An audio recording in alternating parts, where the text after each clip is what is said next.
Hello. In this video, I'm going to talk to you about your autoethnographic research and its relationship to your digital artifact. The important thing to keep in mind that your DA can be separate from the research. That means you can build on a previous DA, or the research that you're doing can be used to create a new DA, informing others about your media niche. For example, you might already have a comedy podcast that you're working on. You can do autoethnographic research in the comedy, or maybe the Australian comedy podcast genre. That will then help inform you creating new content for that DA. Or you could do research into the media niche of comedy podcasts and create a new DA that might be about reviewing and recommending comedy podcasts via a blog with short audio video elements and so on. The audiences are different there, right? The audience for the comedy podcast DA are perhaps established podcast listeners.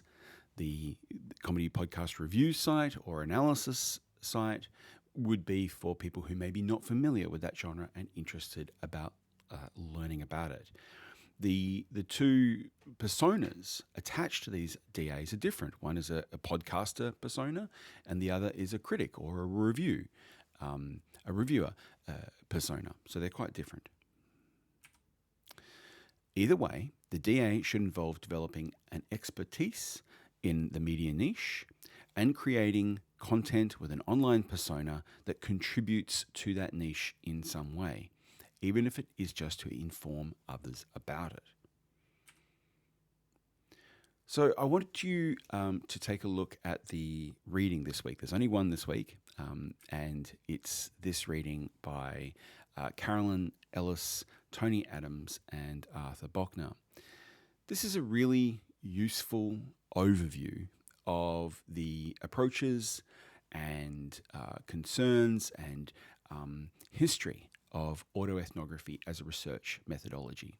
It's a very accessible and easy piece that gives you a total sense of where autoethnography came from and how it's useful in creating content from a personal, subjective experience. The main point of autoethnography is an approach to conducting research and writing up that research and using that research to create writing, whether it's fictional or documentary based or academic. Autoethnography is an approach to research and writing that seeks to describe. You're describing something from your personal perspective. But it doesn't stop there, because you're doing further research into that topic, into other topics, into analytical concepts, into parallel media texts and so on, so that you can systematically analyze your personal experience. And that's really the key, right? Systematically analyzing. It's like in maths where you have to show you're working out. You collect your data, you analyze your data, and then you present that data for a particular audience. And the data is based on your experience. And in doing that, we can start to understand cultural experiences of these media texts and media niches that you're engaging in. The key type of data that we're interested in when it comes to creating autoethnographic research is the notion of the epiphany. This is where you might sit down, you might listen to a podcast, if we're going to continue with that example, and you might sit back after you've thought about it and think, okay, what were the key moments that really got me interested in that content? What were the key things that really stand out to me now, thinking back to that experience? And listing, maybe the top 2, top 3. It doesn't need to be too extensive. In fact, too many can overwhelm you. So, make a top 3 list. Doing autoethnography means selectively writing about these epiphanies. And these are epiphanies made possible by participation in cultural occurrences. So this means you're not just listening to the podcast, you may be making a comment on it on iTunes or the Apple Podcast app. You might be commenting on the Instagram account or sharing the TikTok video. Whatever it is, you're engaging in participation. You're doing something and reflecting on that doing. You're using methodological tools and academic sources to help analyze that experience. That's why autoethnography is really useful in the media and communication industries, because it's a very quick, very rapid-fire way of generating insight into audience experience from your personal perspective. And this can be useful in whatever professional career you have, because you can show your working out, you can show the logical steps, you can show your analysis, and you can come up with recommendations based on that analysis. Okay, let me go into detail about how this works and lead up to talking about blog post number 4 and how you put this into action. So you have your media niche, and you are engaging in this media niche through participant observation. So you're consuming the content, you're thinking about that consumption, but you're also actively engaging. You might be commenting on the Reddit forum, you might be engaging in the Facebook community, you might be using the hashtag on Twitter, TikTok, Instagram, whatever. You're participating. You're also collecting data. This is the most important thing, right? You can use a journal, you can use a Google Doc. I would highly recommend screenshots. Just make sure to obscure anyone else's comments and ideas. I mean, you can use the text, but you have to obscure them.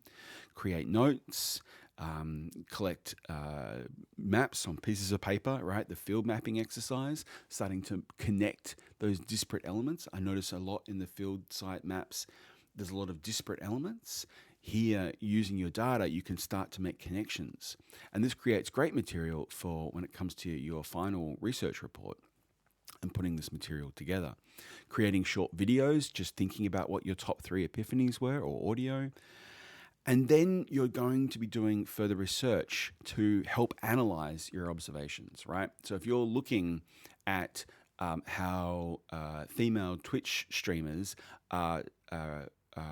responded to differently, or how you respond to them differently, I should say, than male Twitch streamers, you can then go away and do research about how women in the media industries are responded to, and use that to then make sense of your observations in your analysis, which then goes into your blog posts. Your epiphanies are then the focus of your DA. Right, so again with the comedy review podcast, right, you're taking away 3 main elements, and that's going to form the basis of your short review about the podcast. And you might change different epiphanies for different reviews, and that's all fine. Maybe you've got an Instagram account, so you're looking at the media niche and you're looking at what other people are doing. You're coming away with your key epiphanies about your experience as an audience member in that media niche, but you're not copying. You're using those epiphanies to create new content that speaks to the same experiences, but isn't just a straight copy of what someone else is doing. So you're using your epiphanies and your further research and your analysis to create new content. You're using it to innovate. You're using it to experiment. You're using it to produce an online persona and a performance and a public presentation of the self that stands out, that helps you differentiate yourself within that media niche. That's why autoethnography is useful. You can use it to experiment and to create and to try and get ahead in that media niche that you're interested in working in or having your DA be active in. Then, this comes together in the Learning Assessment 3. Now, there'll be another video on the details of how to package this, but the main thing is that you will have your digital literacy package, right? You'll have your video or your audio or a summary of what your DA has been in some way, and then you'll have your research report, which comes from the blogs. So again, make sure you're thinking through the more data you generate, the more analysis you do, and you put into your journal and then go into your blogs. And you can create multiple blogs, right, as you're going through. That's going to all come together in that final report in week 13. So just a few more comments about autoethnography, and then talk about the blog post number 4. The autoethnographic researcher is a communicator and a storyteller, right? So this is why autoethnographic research isn't just for scholars and academics. It's a way of thinking about how you package and communicate effectively for a public audience, how you tell the story of your experience. All right, think about that in terms of that podcast reviewer example, right? Good critics, good reviewers aren't just digging into the text and being critical. They're telling you the story of their experience with the text and why you should think the way they think, or why you should investigate a culture. You're sharing the process of a personal discovery. You're documenting a personal experience. I don't want to know what other audience members of this media niche think. I'm not interested in other audiences. I'm interested in you as an audience member. What do you think? What do you make sense of? What stands out to you as an audience? And how are you analyzing, making sense of that, and using that to create new content? You're documenting a personal experience in such a way that you consider the wider cultural, political, and social meaning. Right? So, if you're looking at the creation of content in a media niche now, you obviously got to pay attention to how current events are starting to affect the production of that culture and that content. These are some of the broader things that we can tease out in the tutorials. But you're producing this document of personal experience through critical analysis and further research, and that's really important. Okay, so just super briefly, blog post number 4 is going to be your first kind of writing up of your autoethnographic notes and observations and experiences. And in researching your media niche, the following questions can help guide your investigation. So you can have these on a post-it note or whatever as you're creating a document or in a separate window, and you can ask these questions of yourself to help analyze your experience. Okay, first up, what are some of the processes, right? So how do you gain access to the thing? Don't just assume that everyone knows how TikTok works. Right? If you're trying to get people into your mental health TikTok account, right? And don't just assume that everyone knows how to use TikTok, right?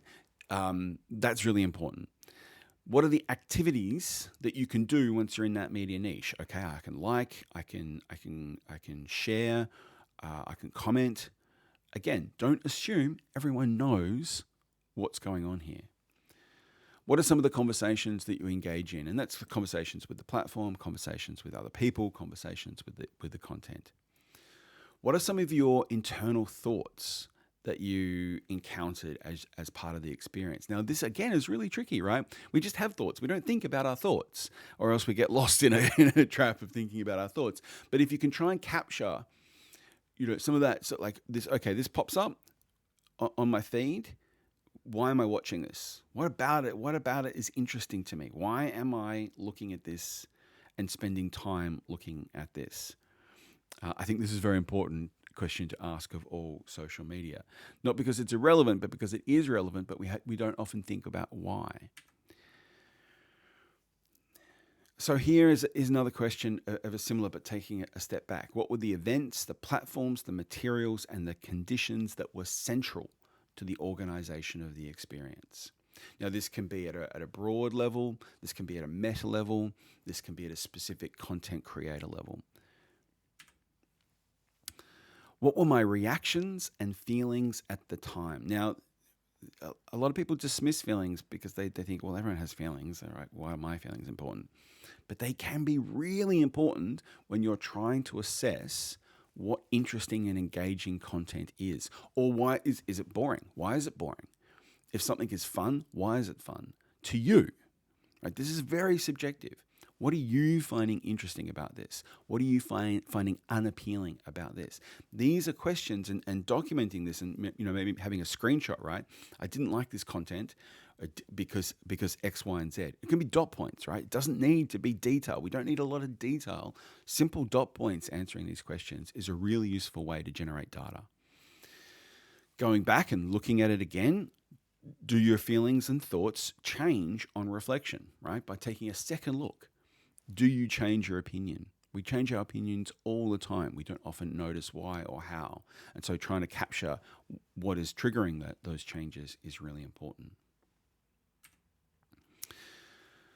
What did you find inspiring? What did you find frustrating? What did you find confusing? What did you find enjoyable? Again, dot points, screenshots, maps, videos, capturing the data of this information. This is all valuable insider information that you can use to innovate and create new content based on your observations. Just go back. What might have been a contributing factor? Time of day. Have you eaten recently? Are you caffeinated enough? Did you go for a walk today? Have you got enough sunshine? Like, all of these things all play into this account, right? All have an impact an affective value, affect, emotional impact. Okay, blog post 4. Give an account of your autoethnographic investigation of your media niche. That's nice. Be brief. Images, screenshots, videos, lots of material in the blog post, but keep it nice and succinct. Focus on detailing at least 3 key epiphanies. What are your top 3 findings from all that data, right? Go through your data, have a look, pick the top 3 that you think are most relevant to your DA, and talk about those. Draw on further research and public sources to help you analyze the epiphanies. Now, we don't need an enormous in-depth analysis, a paragraph, a couple of sentences on each epiphany, drawing on theories and concepts and academic and scholarly ideas to help analyze and problematize and use an analytical framework for considering your data. Now, this is just the basis, right? You're going to put more of this in your DA and the research report at the end. So you're just starting to build in those initial observation, or those initial kind of wrangling with these concepts and theories to help make sense of your data. Then suggest how you're going to apply these observations to your DA. Blog post 5 is going to be an account of how you applied them to your DA. So in this one, just a few sentences or an image or a timeline or whatever about how you're going to apply your observations and your analysis and your epiphanies to creating new content in your DA. There's a lot there, so keep it brief, keep it succinct, and keep on point. Remember, blog posts are about the effectiveness of the communication. All right, I hope that helped. Again, I'll be doing consultations each week on Discourse. The times are at the top of the Moodle page, and I'll see you in the next video.